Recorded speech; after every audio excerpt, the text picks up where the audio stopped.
somos el grupo 3 y vamos a hablar sobre la lectura de La mente recursiva de Michael Corvallis. Y pues lo que menciona, como en principio el texto que primero pone es pues que el lenguaje es algo que fue evolucionando y siempre hay como esa dualidad entre la ciencia y como la religión.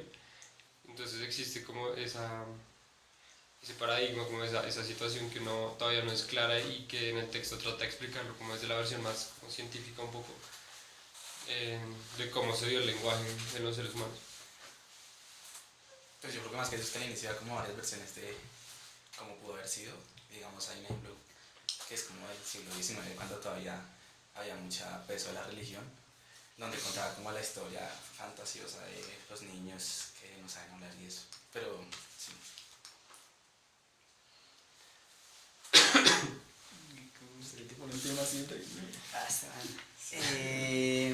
Bueno, pues digamos que también narra como muchas teorías como de posibles orígenes del lenguaje.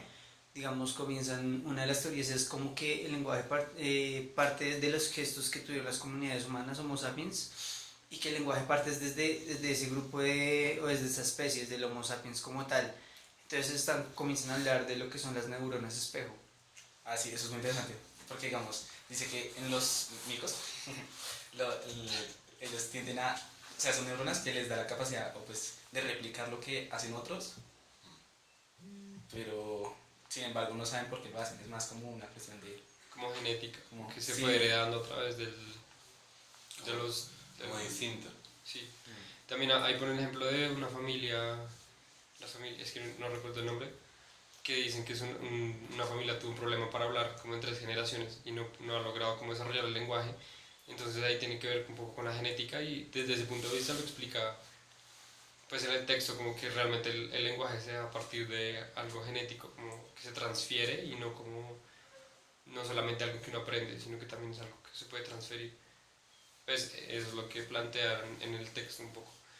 Y pues también eso hace parte del sistema completo de las neuronas espejo, pues que en realidad hace parte de todo un gran sistema que hace pues que los seres humanos desarrollen ese lenguaje que es la imitación de cierta manera. A mí lo que me pareció curioso de las cosas de las neuronas espejo es que se supone que pues, eso fue en nuestros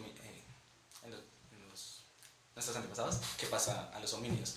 Digamos, porque entonces si el Neandertal también tenía esas neuronas espejo, porque no intentó como imitar o sea, lo que veía. La gestualidad. Ajá, porque no lo imitó, no sé. De hecho, después más adelante en la lectura habla de la incapacidad del Neandertal para imitar, sí, como... Pues pero anatómicamente dicho, sí, no tanto...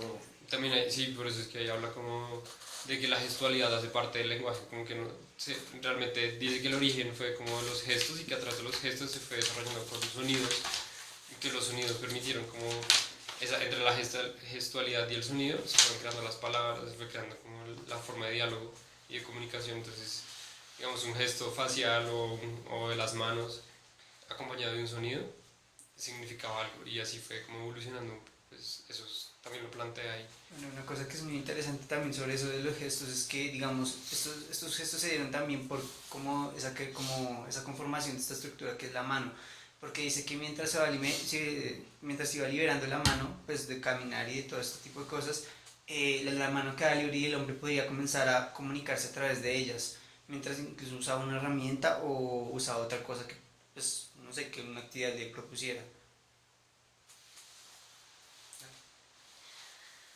Bueno, a mí lo que me pareció muy interesante fue esa parte que él decía que hicieron el experimento de que había como una manzana, creo que era, y que entre más, como que más grande era el objeto, más se abría la mano y más se abría la boca, ¿sí? Y que entre más se abría la boca también dependía del sonido, ¿sí? Entonces, si era más pequeño, como que el sonido era más bajito, y si era más grande, el sonido era mucho más grande. Entonces, sí, eso como que caracteriza el lenguaje, que no solamente es como lo que decía, que no puede ser genético por el simple hecho de que se desarrolle el cerebro, sino es como, no sé cómo explicarlo. Es un desarrollo gestual. Sí, como que... Sí, pues lo que tú decías, como eso está acompañado como el gesto y como la percepción del mundo a través pues de nuestros antepasados, lo que fue creando como esos sonidos, y eso es lo que tú estás diciendo ahorita, como el ejemplo que ponían ahí. Y eso es muy chévere, pues es como muy interesante cómo la realidad se transforma, o sea, como el lenguaje, cómo la realidad transforma el lenguaje. Otra cosa muy importante también que decía era como ya al final, un poco hablar como el lenguaje, como adquiere un significado para cada cultura. Entonces, digamos, él hablaba mucho de que para ciertas culturas ciertos sonidos significaban una cosa y ciertos gestos significaban cierta cosa que solo entendían pues, las personas de esa cultura. Pero digamos, él también está como esa paradoja de que cuando uno no entiende a la otra persona, tiende a gesticular mucho, como a dibujar, como a expresarse con las manos para hacerse entender. Entonces, como que esa ambivalencia es lo que también hace un poco interesante como toda esta relación entre seres humanos, porque es como me comunico yo a través de los gestos, pero como estos gestos pueden significar otras cosas en otras culturas. Eso es como un poco lo que decía Fabio en la clase pasada, que era como de salir, como crear una nueva realidad, o sea, a partir Sí, del sí. sonido, a partir del lenguaje. Eso creo, literal, se salió del mundo. Como, De hecho, sí, de hecho en la lectura concluyen como que el hecho del lenguaje es como la relación que tenemos entre lo metafísico y el mundo real, como que la boca y la mano son como esas analogías entre el mundo de las ideas y cómo nos comunicamos nosotros con el mundo exterior.